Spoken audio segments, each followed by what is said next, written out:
Kamēr mājas saimnieki atpūšas, viņu īpašumā netraucēti rosās zagļi. Iepriekš rūpīgi izpētējuši mājas iemītnieku paradumus, viņi precīzi zina, kur tiek glabāta nauda un kur sievietes vakarā noliek dārglietas. Šis ir viens no scenārijiem, kā pat labam darbojas māju apzadzēji. Pēdējā laikā no viņiem cietuši Pierīgas bagāto privātu ciematu iedzīvotāji. Tematu turpina Gunita Āre. Kamēr mājas saimnieki pirmajā stāvā vakariņo, otrajā stāvā rosās zāgļi, aiznesot līdzi visu vērtīgo.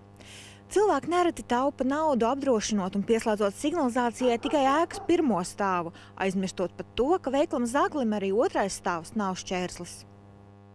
Dārglietas, vērtīgas gleznas, mobilie telefoni un nauda. Zagļi iecienījuši lietas, kuras vraši paķert un iznest pa logu. Kamēr signalizācija iedarbojas, tikmēr zagļi ir gabalā. Nereti garneģi darbojas tik veikli, klusi un nekaunīgi, ka blakus istabās mājas iemītnieki to nemaz nepamana. Bieži vien cilvēki paši negribot palīdzējuši zagļiem, piemēram, vakarā neaizklājot logus ar aizkariem.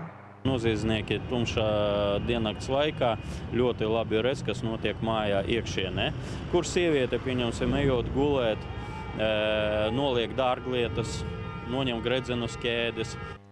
Cilvēki akli paļaujas uz to, ka plastmasas pakešlogi pasargās viņus no ielaušanās, kā arī piemirst, ka dzelzs ārdurvis nepieciešams arī aizslēgt. Rīgas reģiona krimināla policijas priekšniekam ir daudz šādu piemēru.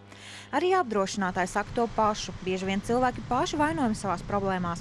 Tomēr pēdējā laikā arvien vairāk cilvēku nāk apdrošināt ne tikai auto un māju, bet arī laulības gredzenu un ādas dīvānu. Nevis bankas mudināti, bet gan paši ir par to aizdomājušies, ir painteresējušies, cik tas maksā, un redzot, ka tas ir salīdzinoši tomēr lēti, tad arī noslēdz par labu veikt šo apdrošināšanu. Policijas statistika liecina, šogad reģistrēts par 2,5 tūkstošiem zādzību vairāk nekā pērn. Vairāk zādzību noticis dzīvokļos un veikalos, bet nedaudz samazinājies kabatas zādzību skaits. Gunita Āre, Ivans Milovs, Latvijas televīzija.